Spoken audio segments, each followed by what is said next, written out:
ቁጠባን ባህላዊ አድርገው የስኬት ጉዞውን ሲጀምሩ እኛ ደግሞ ለቁጠባው እሴት ጨምረን አብረኖት እንተጋለን። ለላቀ ቁጠባው የላቀ ወለድ ይገባውታል። የብርሃን ባንክ የላቀ ቁጠባ ሂሳብ ወይም ፕሪሚየም ሴቪንግ አገልግሎት ደንበኞች ቁጠባቸው እየጨመረ ሲሄድ ባንኩ ጠቀም ያለ ወለድ የሚከፍልበት ልዩ የቁጠባ ሂሳብ አይነት ነው። የላቀ ቁጠባ ሂሳብ አገልግሎት ደንበኛ ከሆኑ ሂሳቦን በቼክ ወይም በሂሳብ ደብተር፣ በኤቲኤም ካርድ ወይም በሞባይል ባንኪንግ አገልግሎት ማንቀሳቀስ ይችላሉ። ዛሬውኑ ወደ አቅራቢያው ወደሚገኝ የብርሃን ባንክ ቅርንጫፍ በመሄድ የላቀ ቁጠባ ሂሳብ ከፍተው ብዙ ይቆጥቡ፣ ጠቀም ያለ ወለድ ያገኙ። ብርሃን ባንክ፣ እንደ ስማችን ብርሃን ነው ስራችን። ትናንትና የተደረገው ጨዋታ እየተመለከተ ነው የምንገኘው። ባየር ሌቨርኩሰንን ከአርሰናል ጋር በጀርመን ያገናኘው ጨዋታ ደግሞ 1-1 በሆነ ውጤት ተጠናቋል። በካቨርት የፍጹም ቅጣት ምት ግብ ነው አርሰናል እንግዲህ ይህንን ጨዋታ 1 ግብ አስቆጥሮ ያጠናቀቀው።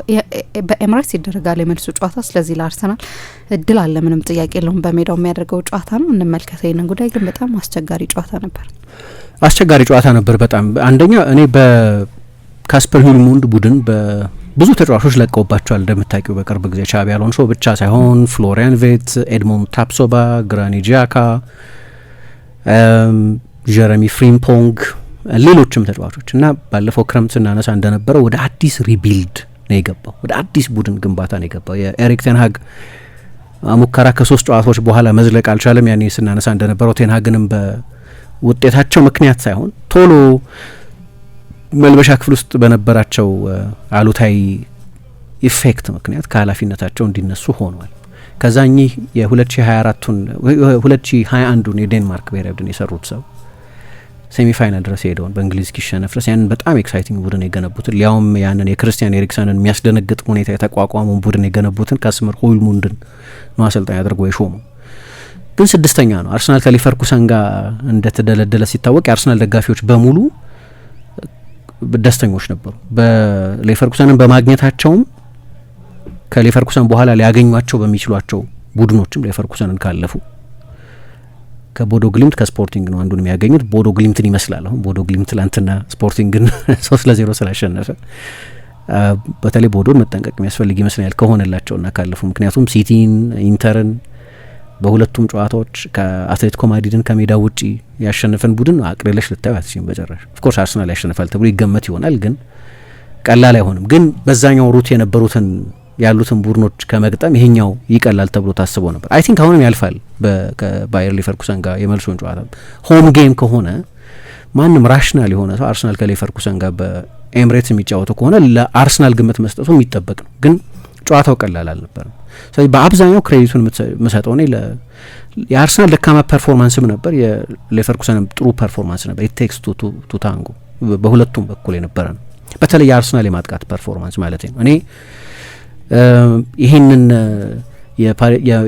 የባየር ሚኒክን ከትላንት ወዲያ ያየሁትን የማጥቃት ኤግዚቢሽን አይቼ አርሰናል በክፍት ጨዋታ የጎል እድል ለመፍጠር የሚጨነቅበትን ሌበርድ የሚሆንበትን ሁኔታ ሳይ ግን ልዩነቱ በጣም ሰፊ ነው። ይሄኛው የበለጠ ኦርጋናይዝድ ቡድን ነው። እሺ፣ ግን ባየር ሚኒክ 134 ጎሎች አስቆጥሯል በዚህ ውድድር ዘመን። ያንኑ አይነት ቁጥር በፕሪሚየር ሊግ መድገም ያስቸግር ይሆናል። አርሰናል ከ100 በላይ ጎል አስቆጥሯል። ኦኬ፣ ግን ኢዝሊ ነው ባየር ሚኒክ የጎል እድል የሚፈጥረው እና በአንደኛው ምዕራፍ እንደ ባየርን አይነት ቡድን ማግኘት አለብሽ መቼስ አይደለም። ተገናኝቷል በዚህ ውድድር ዘመን፣ ግን በሌላ አይነት ኮንቴክስት ነው ከተገናኙ በሆነ ምዕራፍ ላይ የሚገናኙት እና ልዩነቱ በጣም ሰፊ ነው። በጣም ሰፊ ነው እና በጨዋታው ላይ በጠቅላላው 2 ታርጌት ብቻ በጠቅላላው 6 ሙከራ ብቻ አድርጎ ነው የወጣው። ሁሉንም ሪስክ የሚወስድበት ጨዋታ አይደለም፣ የደርሶ መልስ ጨዋታ ነው። በኤክስጂ ይሻላል 0.85 ነው የሌቨርኩሰን፣ የአርሰናል 1.64 ነው። ግን ከፍ ያደረገው የፍጹም ቅጣት ምት ነው። የፍጹም ቅጣት ምት እና የዩሪያን ቲምበር ሙከራዎች፣ 2 ሙከራዎች ብቻ ናቸው ከፍ ያደረጉት። ሁሉም የአርሰናል የማጥቃት ተጫዋቾች ጥሩ አልተጫወቱም። እኔ እስከማስታውሰው ድረስ ቡካዮ ሳካ በአርሰናል ተጫዋችነቱ መጥፎ ጨዋታ የትላንትናው ጨዋታ ነው። በርቀት መጥፎ ፐርፎርማንስ የትላንትናው ጨዋታ ነው። ደብል ማርክ ይደረጋል። ትላንትና ፓላሲዮስ እና ኤድሞንድ ታፕሶባ ከግሪማልዶ አጠገብ ነበሩ። ስለዚህ ትሪፕል ማርክ ይደረጋል። እንደዚህ አንድ ነገር ነው እሱ። ግን ስንት አመቱ ነው ደብል ማርክ ሲደረግ? ሁሉም ደህና የክንፍ ተጫዋቾች ደብል ማርክ ይደረጋሉ። ቅድም ስለ ሪያል ማድሪድ ስናነሳ ስለ ጀረሚ ዶኩም ተመሳሳይ ነገር ስናነሳ ነበር። ትሪፕል ማርክ ተደርጓል ጀረሚ ዶኩ። ቲያጎ ፒታርች እና ፌዴ ቫልቬርዴ ለትሬንት አሌክዛንደር አርኖልድ አውት ኦፍ ፖሴሽን ብዙ ጊዜ ሰፖርት ያደርጉት ነበር። ብዙ ጊዜ 1v1 አልተገናኙም ትሬንትና ዶኩ። ስለዚህ ሪያል ማድሪድ ሳይቀር የማንቸስተር ሲቲን አደገኛ የክንፍ ተጫዋች በሁለት ወይ በሶስት ተጫዋች ለመቆጣጠር ይሞክራል። ቪኒሲየስ ሲደረግበት ታያለሽ፣ ላሚን ያማል ሲደረግበት ታያለሽ። ለዛ ስትራክቸራል መፍትሄ ነበረው አርሰናል በፊት። የቀኙ ቦታ ያለማቋረጥ በውጭ በኩል ኦቨርላፕ የሚያደርገው ቤን ዋይት ነበረው። የቀኝ ሀፍ ስፔስ ላይ ብዙ ጊዜ የሚጫወተው ማርቲን ኦደጋርድ ነበረው። ስለዚህ ስትራክቸራል መፍትሄ ነበረው 1v1 ቢሆንም፣ ግን 1v1ም ላይ ጥሩ አልነበረም። ትላንት ግሪማል 14 ጊዜ ነው ዲስፖሰስ የተደረገው 14 ጊዜ። ከዛ በግራ በኩል ጋብርኤል ማርቲኔሊ ነበር ትላንትና ለአርሰናል ጎል ለማስቆጠር ተቃርቦ የነበረው እሱ ነው፣ ብረት መልሶበት ስለነበር የመጀመሪያ አጋማሽ ላይ። ከዛ በስተቀር ግን በቃ አኖኒመስ የሚሉት በቃ አታዩም በጨዋታ ውስጥ እና ዋናውን አሴቱን አይጠቀምበትም። ፍጥነት በጣም ዳይሬክት ነው፣ በጣም ፈጣን። አሁን በሁለቱ የክንፍ ተጫዋቾች አሁን ከነሱ ይሻላል እያልኩ አይደለም፣ በእነሱ በክንፍ ተጫዋቾቹ መሀልና በማድዌኬ መካከል ያለው በጣም ትልቁ ልዩነት ማድዌኬ 1000 ጊዜ ሊሳሳት ይችላል፣ ግን እንደገና ኳሱን ይዞ ይመጣል። አንችልም ፍጥነቱን ይጠቀምበታል። አይ ቲንክ አሴቱን ያውቀዋል። ከእነሱ የተሻለ ተጫዋች ነው እያልኩ አይደለም፣ ግን በዚህ ኮንቴክስት ቲየሪ ኦንሪ አናላይዝ ያደርገው አስታውሳለሁ። ጋብርኤል ማርቲኔሊ ከአብዛኞቹ ከ90% ፉል የአርሰናል ፈጣኑ ተጫዋች እሱ። በየአመቱ በሚደረገው የ50ና የ100 ሜትር የፍጥነት መለኪያ ውድድሮች ለ5 ለ6 አመት የአርሰናል ፈጣኑ ተጫዋች እሱ። ፍጥነቱን ጭራሽ መጠቀም አይፈልግም ኦፕን ስፔስ ከሌለ በስተቀር። ከቀኝ ፉልባክ ጋር ከተገናኘ ከ90% በላይ የሚሆኑትን ፉልባኮቹን በስፒዱ ብቻ ማለፍ ይችላል። እንደው ትሪከሪ አይደለም፣ ላሚን ያማልን አይደለም ወይ እንደዚህ አይነት ችሎታ የለውም ይሆናል፣ ግን ያንን ዋናውን ፖቴንሻሉን አይጠቀምበትም። አሁን ሌቨርኩሰን የበለጠ ሪትሪት አድርጎ የበለጠ ኦርጋናይዝድ ሆኖ መጫወቱን እገነዘባለሁ። እንደዚህ አይነት ጨዋታዎች ያስቸግሩታል ማርቲኔሊን ፌመስሊ፣ ግን 1v1 ጭራሽ አይሞክርም። አሁን በተለይ የቲየሪ ኦንሪን አናሊሲስ ስለምሰማው ኦንሪ ማርቲኔሊ የሚጫወትበት ቦታ ላይ ብዙ ጊዜ ይገኝ ነበር። የ9 ቁጥርና የግራ ክንፍ ቅይጥ ስለነበር እንደሱ ስፒዱ ኤፊሽንት የተጠቀመ ተጫዋች አልነበር። ፋስት ነው በጣም የበለጠ ቴክኒካሊ የበለጠ ተጫዋች ነው። ላወዳደረው አይደለም ማርቲኔሊን ከኦንሪ ጋር የሚነጻጸሩ ተጫዋቾች አይደሉም፣ ግን ይገርማል ያ ሪስክ ቴኪንግ አለመኖሩ። ከዛ ሁለቱ ፉልባኮች ጨዋታ ውስጥ ከነበሩት የአርሰናል ተጫዋቾች ሁሉ ብዙ ጊዜ የተጋጣሚ ቡድን የፍጹም ቅጣት ምት ሳጥን ውስጥ ብዙ የነኩ ተጫዋቾች እነሱ ናቸው። አሁን ይሄ ደግሞ ፕሮብለማቲክ ነው። ስለ ማንቸስተር ዩናይትድ የሩበን አሞሪም ቡድን ሳነሳ በተጋጣሚ ቡድን የፍጹም ቅጣት ምት ሳጥን ውስጥ ዊንግ ባኮቹ ናቸው ብዙ ጊዜ ኳስ የሚነኩት፣ ዶርጉ እና ዳሎ ወይ መዝራዊ። ለእኔ ይሄ ችግር ነው። እዛ ቦታ ላይ ኳስ መንካት ያለባቸው ሁለቱ 10 ቁጥሮች 9 ቁጥሩና እንደ ብሩኖ አይነቱ ክሬቲቭ ተጫዋች እንጂ እዛ ቦታ ላይ ከደረሱ በኋላ ዋና የማጥቃት ተጫዋቾች ላልሆኑ ተጫዋቾች ምንም አያረጉትም ኳሱን። ታስታውሻለሽ የማንቸስተር ደርቢ ላይ ከ22ቱም ተጫዋቾች ተቀይረው ከገቡትም ተጫዋቾች የዶርጉን ያህል ብዙ ኳስ የነካ ተጫዋች አልነበረም። 11 ጊዜ ነው ኳስ የነካው። ትላንትና በአርሰናል በኩል ብዙ ኳስ የነኩት ተጫዋቾች ዩሬን ቲምበር እና ፒየሮ ኢንካፒ ናቸው። ሁለቱ ፉልባኮች ያስፈልጋል። ሁለቱም ፉልባኮች በአድቫንስድ ቦታዎች መጠቀም፣ ምክንያቱም ባየር ሌቨርኩሰን በ5 ነው ይከላከል የነበረው። ሁለቱ ዊንግ ባኮችና 3 ሴንተር ባኮች ነበሩት።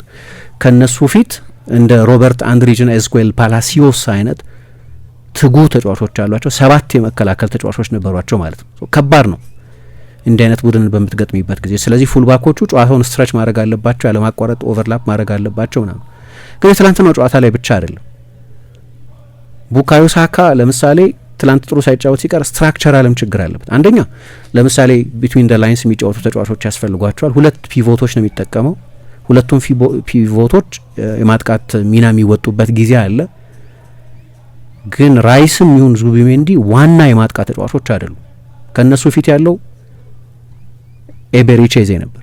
ኤዜ ብዙ ጊዜ እንደምንጠቅሰው የሎተች ተጫዋች ነው፣ ግን ፋይንድ ስለማይደረግ በመስመር መሀል ስለማይገኝ ኳስ ለመውሰድ ይመጣል። ወደ ኋላ ኳስ ለመውሰድ በተደጋጋሚ ይመጣል። ሁለቱ የአርሰናል የቀኝና የግራ ክንፍ ተጫዋቾች ሳካም ማርቲኔሊም ብዙ ኢንቨርት የሚያደርጉ ልክ እንደ ምሳሌ እንደ ማይክል ኦሊሴ አይነት ወደ ሴንትራል ቦታዎች ብዙ የሚመጡ ተጫዋቾች አይደሉም።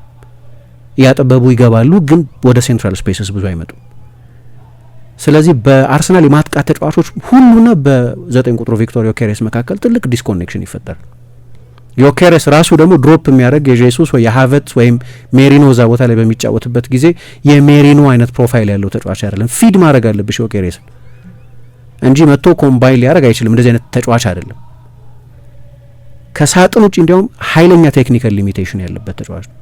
ወጥቶ ሲጫወት እኔ ከሆነ ጊዜ በኋላ እየመጡ ያሉ አጥቂዎች ላይ እንደዚህ አይነት ነገር ያለው ሳጥን ውስጥ አደገኞች ናቸው፣ ጎሎች ያስቆጥራሉ፣ ብዙ ጎሎች ያስቆጥራሉ። ግን ከሳጥን ውጭ ከሆነ ዘመን በኋላ ሃላንድንም ጨምሬ ማለት ሊሚቴሽን አለባቸው ከሳጥን ውጭ ወጥቶ የመጫወት ችግር። ከዛ ዲስኮኔክሽን ታያለሽ በቃ በዋና የማጥቃት ተጫዋቾችና ከነሱ መቀለብ ያለበት 9 ቁጥር ፊድ መደረግ ያለበት 9 ቁጥር መሀል ትልቅ ዲስኮኔክሽን ይፈጠራል። ይሄ ስትራክቸራል ችግር ነው፣ ከባድ ስትራክቸራል ችግር ነው ለኔ እና አርቴታን ምናልባት ማድነቅ ካለብኝ ትላንትና ማደንቀው ሳካን ለመቀየር የወሰደበትን ዲሲዥን 1-0 እየተመራ ነው። ሁለተኛው አጋማሽ እንደተጀመረ ወዲያው በመጀመሪያው በኪክ ስታርት ነው ባየር ሌቨርኩሰን በጣም አደገኛ ሙከራ ያደረገው። በጭንቅላት የተደረገ ሙከራ ነው። ዳቪድ ራያ ወደ ውጭ አስወጣው። ከዛ ሌቨርኩሰን የማዕዘን ምት አገኘ። ከዛ የማዕዘን ምት ሮበርት አንድሪች ጎል አስቆጠረ። አሁን አንድሪችንም ማንሳት አለብኝ። አንድሪች ስንት 4 ደቂቃ ሆኗል ቢጫ ካርድ ሲመለስ። በጣም አግሬሲቭ ተጫዋች ነው እንደምታውቂው።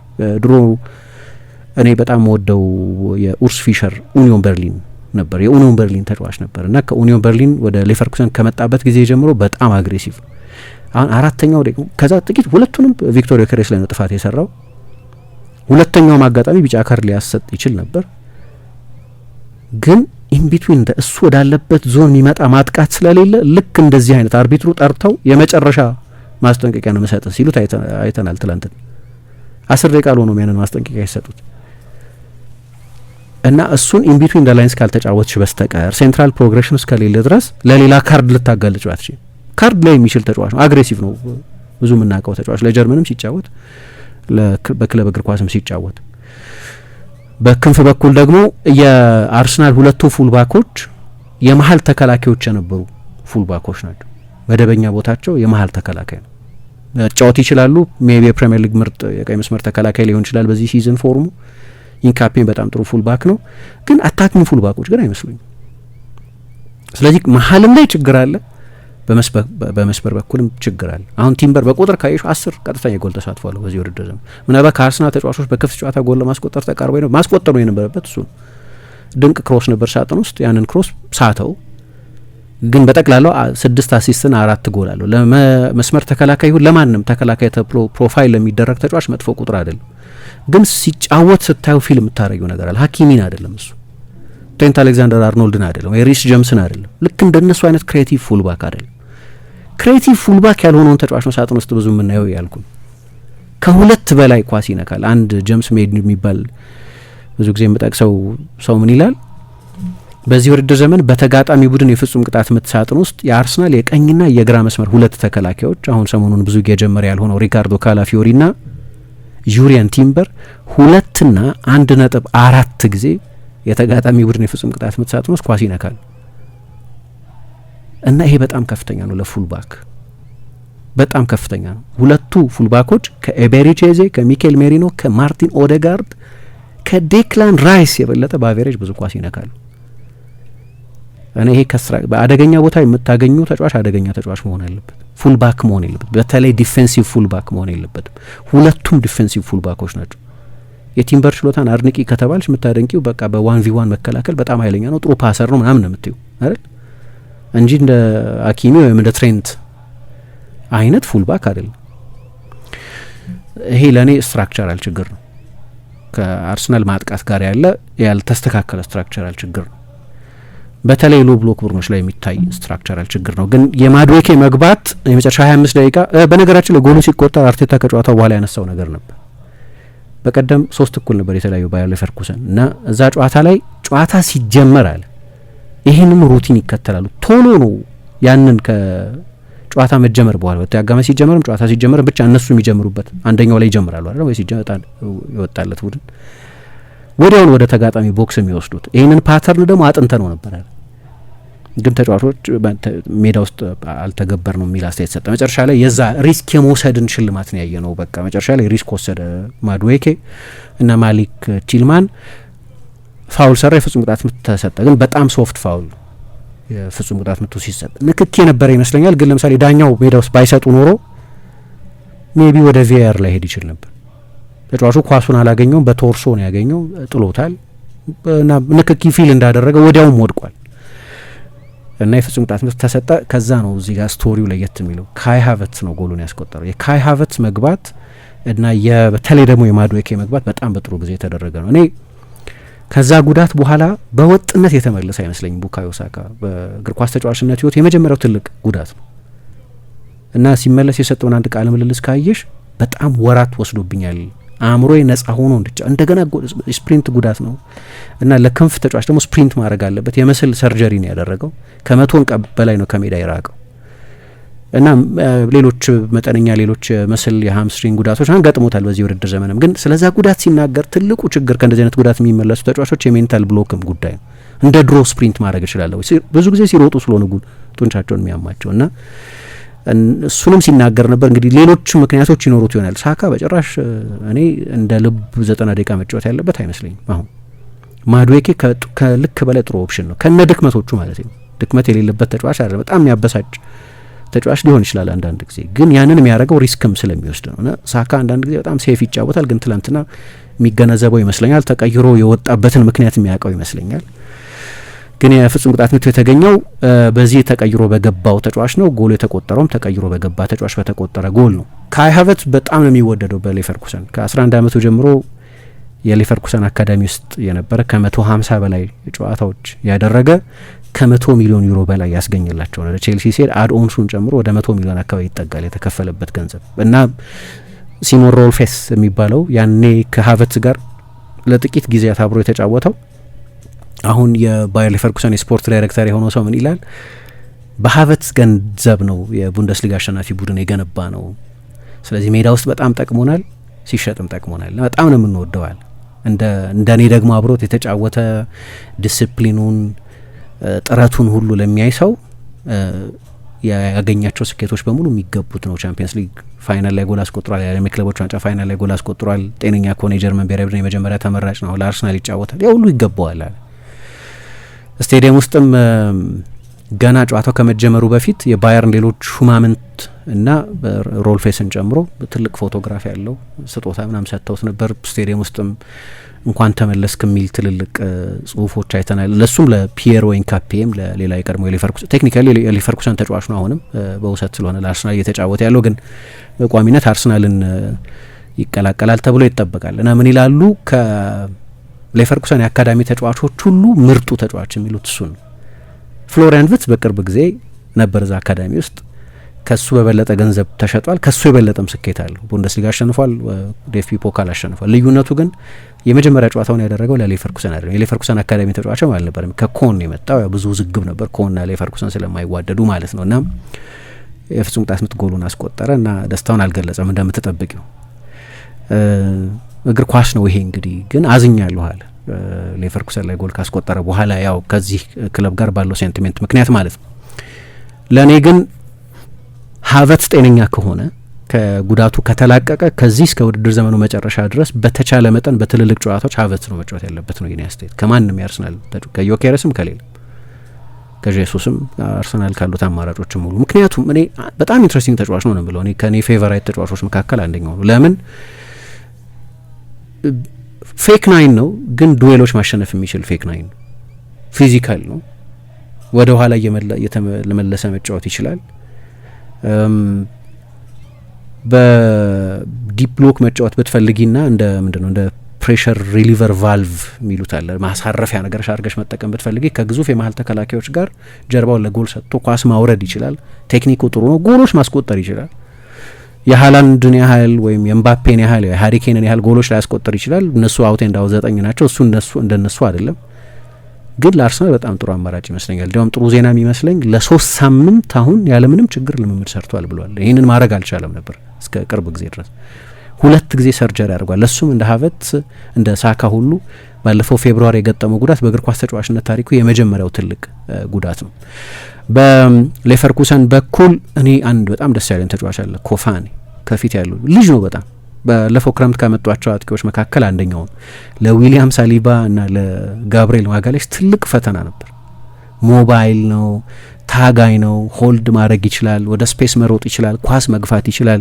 አንዳንድ ኢንትረስቲንግ ሙከራዎችም ወደ ጎል ያደርግ ነበር።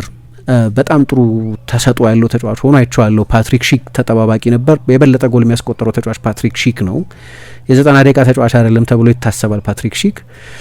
ግን በነገራችን ላይ ሌቨርኩሰን በአርሰናል ቴክኒክ ነው ጎሉን ያስቆጠረው፣ በማዕዘን ምት ነው ጎል የተቆጠረው እና ቴክኒክ ቦታው ላይ በካስፐር ሆይሉንድና በሆይሉንድ ማለት ነው ሆይሉንድ አሰልጣኙና በኒኮላ ጆቭ መካከል የሆነ ንግግር ሲደረግ አየን። ምን ስትባባሉ የነበሩት አላቸው ጋዜጠኛው። ከጨዋታው በፊት ስለ አርሰናል ሴት ፒስስ ተናግረው ነበር ሰውየው እና የአርሰናል የቆሙ ኳሶች ውይይት ናቸው እንደምታውቂው እና ሳጥን ውስጥ የሚፈጠረው ስካፍል አለ። ግን ሁሉም ቡድን የሚያደርገው ግን ጎሉ ሲቆጠር እኛን እየተቸህ ነው ብሎ ስለነበር ዩ ዱ ዛቱ እያለ ይመጣ። እናንተ ማን ማያረገዋል ያንን ማያረግ እና ልክ ነው እኛ ምናረገዋለን እኛ ማናረገው አላልኩም፣ ግን የእግር ኳስን አዲሱን ባህሪ ነው የገለጽኩት የሚል አስተያየት ሰጥተዋል። የሚቀጥለው ማክሰኞ የመልሱ ጨዋታ ይደረጋል። አድማጮቻችን ለዛሬ ነበረን ቆይታ ይህንን ይመስል ነበር። ሌሎች ፕሮግራሞች ከአራዳ ኤፍ ኤም 95.1 ወደ እናንተ ይደርሳሉ። መልካም ጊዜ ይሆንላችሁ። ቁጠባን ባህለው አድርገው የስኬት ጉዞውን ሲጀምሩ እኛ ደግሞ ለቁጠባው እሴት ጨምረን አብረኖት እንተጋለን። ለላቀ ቁጠባው የላቀ ወለድ ይገባዎታል። የብርሃን ባንክ የላቀ ቁጠባ ሂሳብ ወይም ፕሪሚየም ሴቪንግ አገልግሎት ደንበኞች ቁጠባቸው እየጨመረ ሲሄድ ባንኩ ጠቀም ያለ ወለድ የሚከፍልበት ልዩ የቁጠባ ሂሳብ አይነት ነው። የላቀ ቁጠባ ሂሳብ አገልግሎት ደንበኛ ከሆኑ ሂሳቦን በቼክ ወይም በሂሳብ ደብተር፣ በኤቲኤም ካርድ ወይም በሞባይል ባንኪንግ አገልግሎት ማንቀሳቀስ ይችላሉ። ዛሬውኑ ወደ አቅራቢያ ወደሚገኝ የብርሃን ባንክ ቅርንጫፍ በመሄድ የላቀ ቁጠባ ሂሳብ ከፍተው ብዙ ይቆጥቡ፣ ጠቀም ያለ ወለድ ያገኙ። ብርሃን ባንክ፣ እንደ ስማችን ብርሃን ነው ስራችን።